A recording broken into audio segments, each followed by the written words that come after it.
Hi, welcome to Safe Driving Class Philosophy.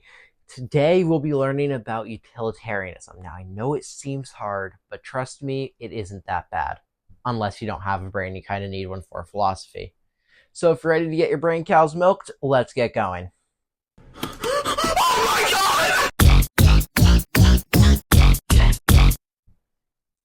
Utilitarianism is a philosophy that actions should only be judged based on their consequences. The action that causes the most happiness for the greatest number of people is the best action to take. It was originated in the 1700s by Jeremy Bentham, and he was an interesting person. He believed firmly in Adam Smith's capitalist principles, which stated that the government should keep its hands off what the people do. This is known as laissez-faire, or leave alone governing. Letting the people do what they want is certainly a key component of utilitarianism. Bentham believes that everybody should be allowed to do whatever they want, because if left alone, people will act in their own best interests. Now, with everyone acting with their own best interests in mind, everyone will be happier. Now, Bentham wasn't stupid. He saw the gaping flaw in this philosophy when taken to the extreme, which is allowing anything, including murder, given that someone's happier because of it. And Bentham accounted for this issue with his theory on pain and pleasure. According to utilitarianism, pain and pleasure are separate motivators, pleasure being the desirable one and pain being the undesirable one. Punishment, because it inflicts pain, is a bit of a moral evil, but it's okay given that it prevents a greater evil, like, murder. Hooray, we can arrest serial killers again! How might one calculate the pleasure caused by an action, one may ask? Why, by using Bentham's own algorithm. He called it philosophic calculus, but it can also be called the hedonistic calculus, which is a lot more fun. Through this process, one simply accounts for all the pleasure caused by an action, and then analyzes its intensity, certainty, propinquity, fecundity, purity, and extent. Now, some of those words are of an older time, so let's break them down. Intensity is how intense the pleasure is. Certainty is how likely that pleasure is to occur.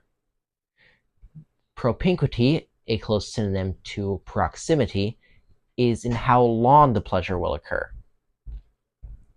Fecundity is how likely the pleasure will be followed by more pleasures.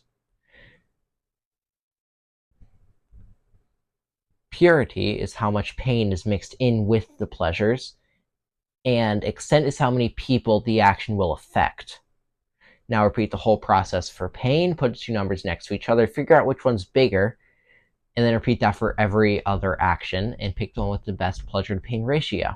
And just like that, you have picked the best action for this situation. Easy. What's that? Oh, it's time for the open mail. Let's see what's in the box today. Cinnamon. Spoon. Oh god, no! Dear Cinnamon Spoon Challenge, you are a great example of utilitarian thought. If I do a Cinnamon Spoon Challenge, I'll suffer in the short term. But this video might get more views, and those views could make me very happy in the long term. Plus, I'm sure watching me suffer would bring you sick freaks a lot of joy. But on the other hand, you can just watch John Green fail miserably and be just as happy. This is a great application of the hedonistic calculus, and also a great way to fill up a 3-page script. So thank you, Cinnamon Spoon Challenge. See you later. Before we get to our real-world example, let's just quickly address a few issues with utilitarianism. First, making punishment a moral evil has some conflicts with the law, but it's not like punishment is a bad evil, and if it prevents a greater evil, then it's fine. So, not really much conflict with the law. And second is the focus on consequences. Maybe a bit too much focus on consequences. If someone is starving, and there's a bakery with a lot of bread, by utilitarian thought, it would be fine to steal one loaf of bread. It means one loaf. Can't hurt that much. But it's also impossible to ask the baker How much would you suffer if I stole a loaf of bread? That would get you arrested, which makes application of the hedonistic calculus impossible, which is a bit of an issue, seeing as the hedonistic calculus is the foundation of utilitarianism. And there's also some issues with unforeseen consequences. Maybe that one piece of bread was special, being saved for someone else, and it causes much more harm than you originally anticipated when you stole it. That's it for flaws, so let's move on to our real-world example. It is surprisingly difficult to find examples of utilitarianism in the real world with a simple Google search. So we have to get creative. Because utilitarianism focuses on weighing the benefits and drawbacks of any given action, any event where something is exchanged for another thing would qualify, especially if the line between right and wrong is a little bit fuzzy. Careful weighing of consequences is required. The Patriot Act, passed shortly after 9/11, exemplifies this quality. The Patriot Act was designed to decrease terrorism by dramatically increasing surveillance, by taking things such as emails and voicemails without the consent or notification of the people they belong to.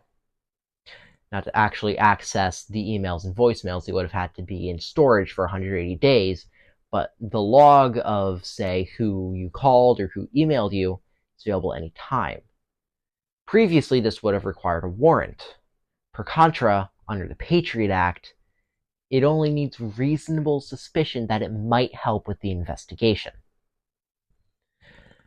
Most people may seem happy giving up just a little bit of their privacy for greater protection against, terrorism.